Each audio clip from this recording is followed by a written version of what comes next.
किसी ने बड़े कमाल की बात कही है कि आपका कद चाहे जितना लंबा हो, आप आने वाले कल को कभी देख नहीं सकते। नमस्ते दोस्तों, मैं हूं आरजे कार्तिक। एक छोटी सी कहानी सुनाता हूं।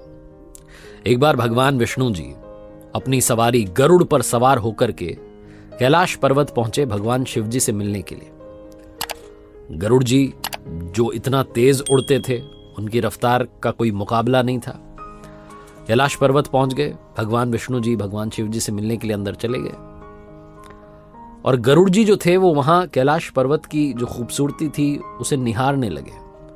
वो जो प्राकृतिक दृश्य था उसने उन्हें सम्मोहित कर लिया था।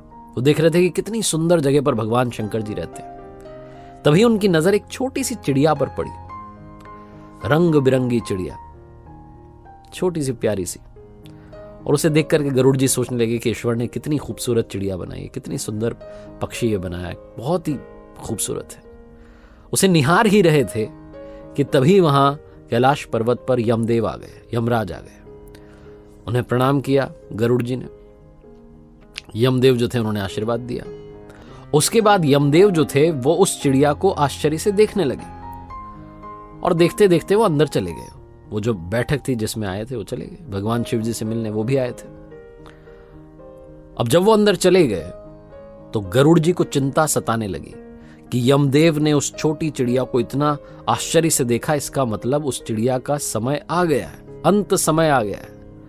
और जब यमदेव यहां से निकलेंगे बाहर तो उसे अपने साथ लेकर के चले जाएंगे। मुझे इस चिड़िया को बचाना होगा। यही थॉट लेकर के गरुड़ जी सोचने लगे क्या करूं। उनके मन में एक विचार आया। वो पंजे में उन्होंने उस छोटी सी चिड़िया को दबाया और कैलाश पर्वत से उड़ गए।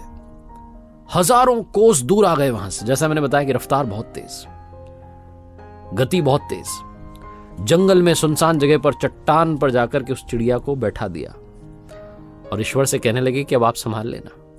गरुड़ जी को लग रहा था कि भाई यहां तो सुरक्षित हो गई, कोई दिक्कत नहीं है, मेरा काम हो गया। फटाफट से वापस वहां से उड़े और कैलाश पर्वत पहुंच गए। कैलाश पर्वत पर जब पहुंच गए तो गरुड़ जी अब शांति से कैलाश पर्वत को निहार रहे थे। उन्हें लग रहा था मैंने अपना जो कर्तव्य है वो निभा दिया है। तभी वो जो बैठक थी वो खत्म हुई। यमदेव बाहर निकले।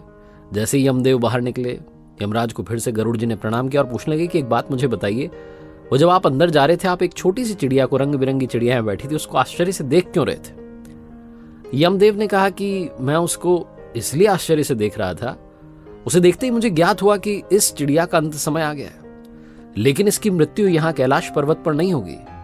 इसकी मृत्यु यहां से हजारों कोस दूर सुनसान जंगल में एक चट्टान पर जब ये बैठी होगी तो एक सांप इसे खा जाएगा, इसकी मृत्यु वहां होगी। मैं जब अंदर जा रहा था तो ये सोच रहा था कि ये चिड़िया यहां से हजारों कोस दूर कैसे पहुंच जाएगी, इतने से कम समय में, इसका समय तो आ चुका है और अब ये चिड़िया नहीं दिख रही है, इसका मतलब गरुड़, उस चिड़िया की निश्चित ही मृत्यु हो चुकी होगी। ऐसा बोलकर के यमराज वहां से चले गए और गरुड़ जी सोचने लगे कि मैंने क्या कर दिया। मैं खुद उस चिड़िया को वहां जंगल में छोड़ आया जहां अब तक सांप उसे खा चुका होगा, उसकी मृत्यु हो चुकी होगी। यह कहानी बस ये समझाती है और सिखाती है कि मृत्यु को कोई टाल नहीं सकता। अगले पल का किसी को पता नहीं है। हम बहुत सारे सालों की, आगे आने वाले सालों की प्लानिंग करते हैं, लेकिन हमें अगले पल का पता नहीं कि अगले सेकंड में क्या होगा। तो जैसा मैंने शुरू में बोला कि आपका कद चाहे जितना लंबा हो, आप आने वाले कल को नहीं देख सकते, उसका पता नहीं लगा सकते।